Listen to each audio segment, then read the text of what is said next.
तेहि वन निकट दसानन गयऊँ, तब मारीच कपट मृग भयऊँ। अति विचित्र कछु बरनि न जाई, कनक देह मनि आई। सीता परम रुचिर मृग देखा, अंग अंग सुमनोहर बेसा।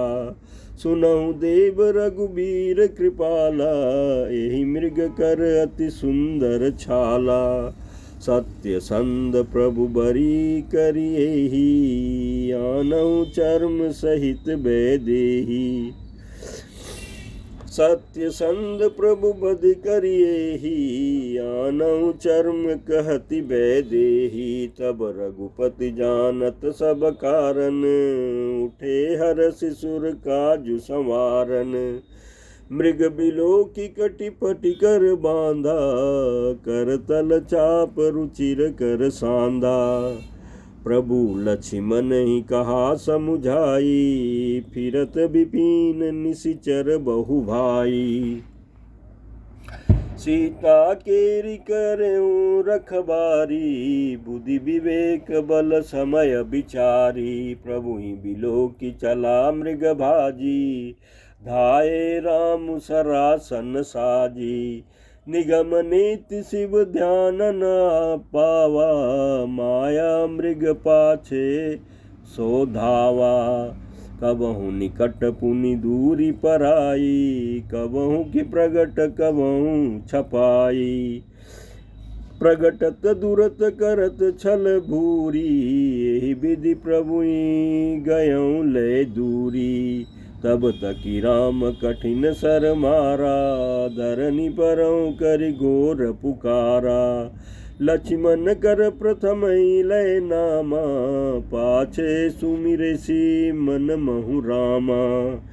प्राण तजत प्रगट निज देहा, सुमिरसि रामु समेत सनेहा। अंतर प्रेमता सुपहचाना, मुनि दुर्लभ गति दिन सुजाना। विपुल सुमन सुर बरसहि, गावै प्रभु गुण गाथ।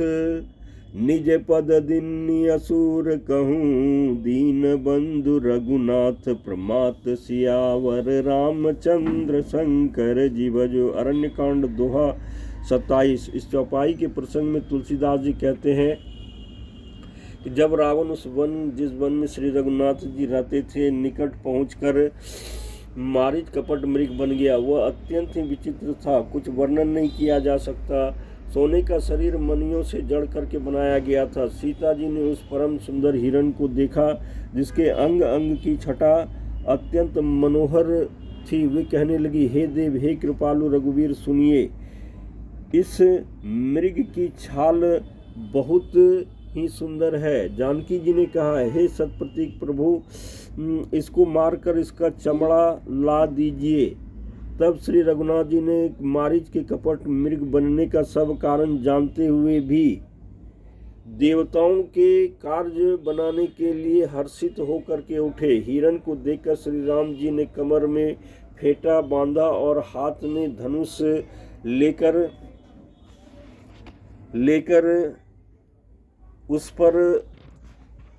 पर सुंदर दिव्य बाण चढ़ाया। फिर प्रभु ने लक्ष्मण जी को समझा करके कहा, हे भाई, वन में बहुत से राक्षस फिरते हैं। तुम बुद्धि और विवेक के द्वारा बल और समय का विचार करके सीता जी की रखवाली करना। प्रभु को देखकर मृग भाग चला। श्री रामचंद्र जी धनुष चढ़ा करके उसके पीछे दौड़े।